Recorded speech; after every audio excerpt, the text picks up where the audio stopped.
pagka nakausap mo sila ilang years ka na dito kabayan? Ganun mo. Marami na ako nakausap na ganyan guys. Ilang years ka na dito kabayan? Sabihin, magto 3 years na. Ang hirap kumuha ng PR kasi yung French ko level 2 pa rin. Hi guys, another day, another video. So, good morning. Bonjour, salut, kumusta ba? Bien, merci. Itwa, kumusta ba? On Canada, guys. And so, nag-video tayo sa office, no? At mag-breakfast lang ako bago tayo mag-usap regarding dito sa ating pag-stay dito sa Canada and dito sa work ko is okay na okay. And ayun, pag-usapan natin later on yung regarding dito sa pag-aaral namin ng French. Okay?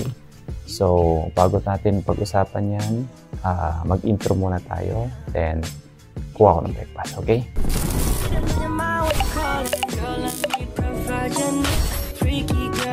Ayan guys, no? So, mag-set up muna tayo bago tayo mag-start, mag-video. So, i-open ko lang yung mga computer ko at i-open ko na yung mga files and programs para hindi mag-load ng matagal. Kasi medyo may mababa lang yung specs ng computer natin. Kaya maybe soon, papabili tayo ng upgraded laptop. Kasi kailangan ko pa nag-design. So, downloading pa yung mga files. So, at least yan. Habang kumukuha tayo ng coffee. So, everything is open na. So, kailangan tayo ng coffee. And then, usap tayo. And then, mamaya pala guys, meron kaming lunch. Manglilibre ata si bossing. Papakain sa labas. Kaya, ayun, happy tummy. Meron kaming bonding dito sa dalawang office. Dalawang office kasi ano to, dalawang company itong ng boss ko rito, yung kumpanya. Kaya sobrang laki ng namin. Pero kukunti lang kami. Pero pagdating sa project, guys, sobra umaapaw. So kaya nakaka-bless. So we are in the construction industry po pala. Di-design kami, magawa rin kami ng mga bridges, structural, constructions, fabrications. So, designs, ganyan. Meron din kami mga structural analysis, ganyan. So, okay dito. Kompleto kami. Yeah, dito pala nilipat ko pala. So, kumain tayo ng coffee guys. Nagugutom na ako kasi kada umaga makain ako rito. So, may mga free na food sa ref. Kuha lang tayo. May mga free coffee dyan. Grabe, sulit na sulit. Lahat free guys. Although allowance. So, kaya blessed na kami. This video guys is not to brag but to inspire. Okay? So, hindi ako nagyayabang guys, okay? Just to show you guys how blessed I am. And then also, yung mga gusto pumunta dito sa Quebec. Gusto mga dito sa French area. So, maganda rito guys. Sobra.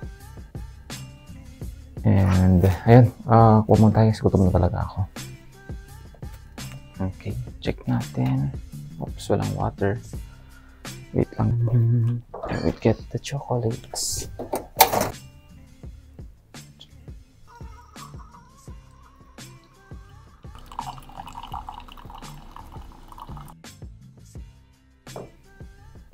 Ayan guys, no? At muulan ng snow. I-check muna ako ng gawa dito sa fabrication. So, see you later. Babalikan ko kayo later on. Dahil mag-work pa ako. And then, ayun, tapusin ko lang to. Then, after that, ayun, punta na kami ng restaurant para ayun, kumain. So, later guys. At medyo busy na kami. Hi guys, so we are back. So nandito na tayo sa office and then Friday, Saturday, Sunday is off natin. Okay? At least makapagpahinga, grocery ulit tayo. So mag-vlog tayo bukas para dun sa grocery natin ulit, no? Kasi medyo hindi malinaw yung audio nung nakaraang vlog ko.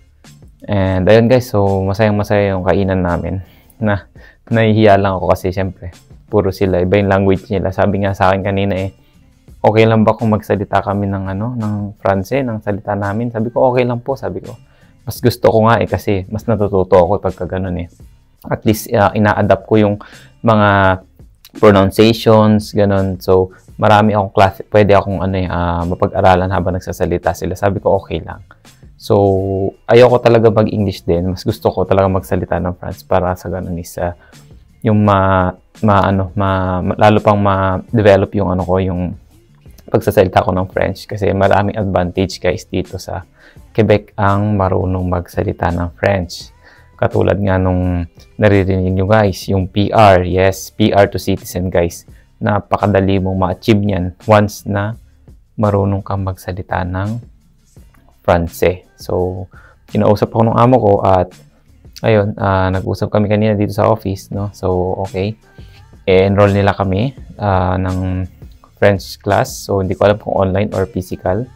So, tapos kung sakali lang na 4 hours yung pasok namin dito or maybe 3 days lang or 2 days sa loob ng isang linggo, then yung ibang araw sa klase namin is sabi ng amo ko is bayad lahat yun. So, maganda guys. So, nakakatuwa, no? At kami na mismo yung nahihiya kasi syempre, ang laki na nung binibigay sa amin. Tapos, syempre, pagdating sa work is hindi pa ganun kadami yung trabaho pa. So, kakaya, pero na-appreciate namin lahat. So, sobrang bait nila guys. Sobra nakakatuwa dito sa company na puntahan ko guys.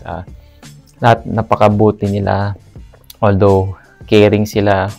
May pagkain dito, kumain ka, may coffee dito, coffee ka. So, ito guys, nakakadalawang coffee nga ako sa isang araw. Pero minsan, nananawa na ako. Paiba-ibang taste. Siguro magdadala ako ng sarili ko kasi nananawa ako sa kape nila. Pero masarap yung kape nila guys. Kasi meron decaf, meron yung vanilla flavor. So, marami silang klaseng kape. Hindi ko alam. Siguro yung panlasa ko. Pero well, yun nga. Back to the topic tayo. No? Napakaraming benefits ng French dito guys. So, pwede kayo makareceive ng allowance nyo. Pwede kayo ma-PR, pwede kayo ma-citizen agad. And higit sa lahat guys, yung salary. Sabi ng amo ko is, ayun, napag-usap kami na ayun, mag-i-increase. So, marami kasi guys pinag-usapan eh. So, napakaganda ng yung iba siguro ayaw nila dito sa Quebec or Montreal or sa territory ng French area, no? Siguro kasi dahil sa salita mahirap. Well, sa umpisa siguro, once na nandito na kayo guys, napakasaya. Ang daming matututunan. Siguro sa isang buwan ko, mga level 3, ganun na ako. And then, malalaman natin yung susunod na lesson ko kung anong level na tayo. Then, kung saling maganda yung karesultahan guys, babalitaan ko kayo after a year dito sa French ko kung pwede na tayo mag-apply, di ba? So, yun guys, ang benefits guys ng mga French. Kaya, yung mga nandito sa Quebec, huwag po kayo mawawala ng pag-asa. Kaya nyo yan. Aral lang, aral. Tapos, try nyo makipag-communicate as much as possible. Try nyo wag mag-English. Kung kaya nyo well, ganun talaga. Kailangan natin mag-adapt eh. Well, nandito tayo sa bansa nila. So, tayo mag-adapt. Pero once na na-adapt mo naman yan guys, ikaw rin lahat ng aanin yan, di ba? So, napakadaming magagandang benefits.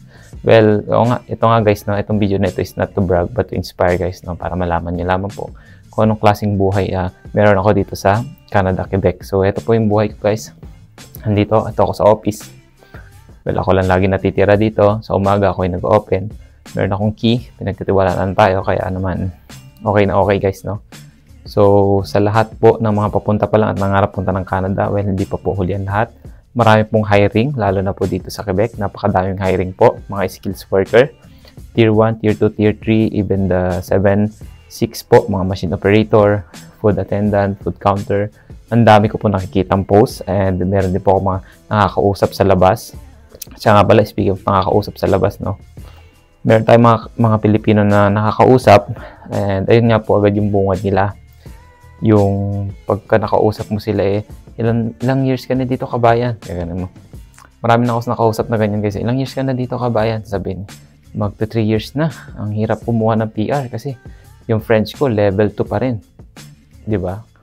So, ilang years na sila pero yung French level niya is level 2. Which is I think hindi sila nag-focus at hindi sila nag-aral. Parang nagkumpiyansa sila dito sa Quebec, which is mali talaga guys.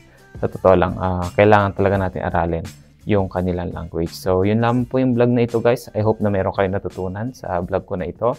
And kita-kita tayo bukas or yeah, bukas mag-grocery ako para at least makita nyo rin kung magkano yung ginagastos ko sa grocery dito. Ayun guys. So, don't forget like. So yun lang po guys. Don't forget to like and subscribe my YouTube channel. Thank you.